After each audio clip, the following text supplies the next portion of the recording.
Has been the weekend, dear friends and loved ones.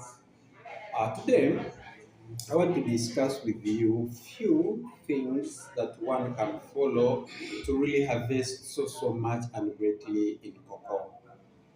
And I usually tell people that my passion is to empower cacao farmers to really get much in their cacao plants. Now, with one, let us begin one by one.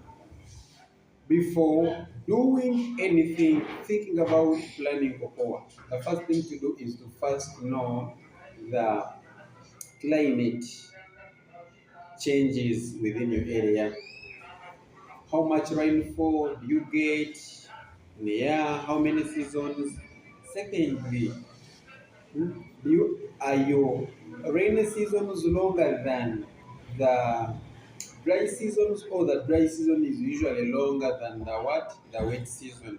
That is the most thing to do, because with cocoa, the soil must be moist and it needs a lot more rainfall for the soils to remain moist.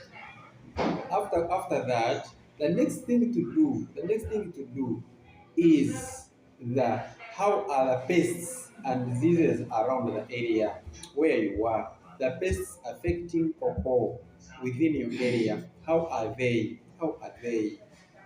Third, what we call soil analysis. Soil analysis. Okebera ettaka. Ettaka lirina ttaka ki? Is it a clay, a loam, sand? Eh? So after knowing that, then secondly, with the soil analysis, we have to test for soil pH.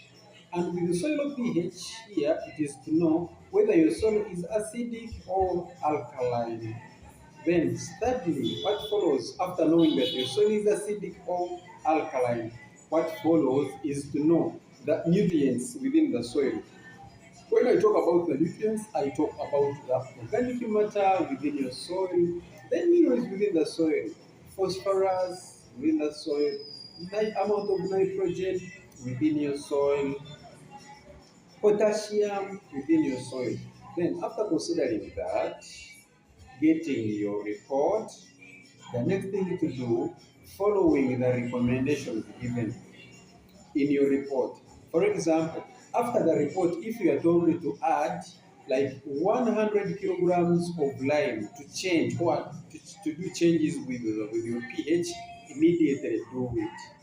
If your target is to do what? To invest your money in cocoa. Before even looking for seedlings, the next thing to do is to do what? It is to first change the soil, to make a soil, to make it nice for cocoa growth. Then when the soil recommend when the soil test recommends you to add, let's say, 1,000 kilograms of organic matter, you have to do what? You have to follow that, and you add those kilograms of organic matter within your soil. Then after doing so, you will be have created a very nice environment for cocoa. What follows is there, it is seed selection. And with the seed selection, we are having very many varieties, but I usually recommend my farmers to usually plant Forestero and Trinitario. When you follow those two species, either grafted or not grafted, but Trinitario and Forestero, they are nice varieties for cacao. Each and every farmer that has planted cacao or Forestero, they don't usually go wrong. They don't completely, they don't usually go wrong. Ah, with those two varieties, you cannot go wrong. After selecting them, that is, they are the varieties that you do what? That you will plant, what you will follow is one thing: paying for those seedlings. What do I mean by paying for those seedlings? It is paying a trusted research source or research institution. Like Cacao Ventures Uganda Limited, it is a trusted and registered company that is there to empower farmers. At least you can book your money and do what? And book for your seedlings. After booking your seedlings, they will be there. You come and your soil will be already plowed, added organic matter according to the recommendations. Lime was added to make the soil pH good for cocoa growth. Nitrogen, potassium, phosphorus, all those ions added very well. What will be next? It is to plant cocoa. We plant 3 by 4, 3 by 4 in a triangular way. As you see how they are what? How they are showing you how to plant. Following right measurements during planting cacao is the crucial thing because they like to grow during shade conditions, completely under the what? The shade. The next thing to do is to do what?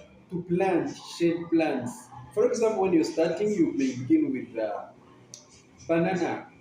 You plant bananas around the terrain, following recommended spacing. Third is to you can use cassava, as most of the people use cassava. Then trees, recommended trees around the what? The garden area. Then when you have established shade plants, the next thing to do is to maintain your cocoa seedlings, maintain it using recommended recommended pesticides. Secondly, following how to add fertilizers like NPK even after 4 months you add NPK 30 grams.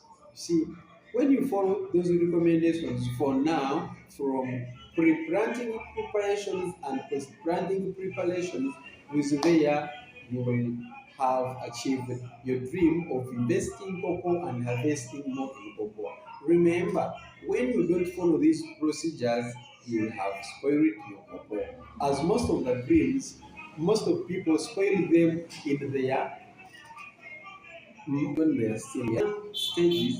It's when most of the people do what? Spoil their dreams. That is it for today. That is it for today. I really encourage each and every person in this country at least plant their 1 acre.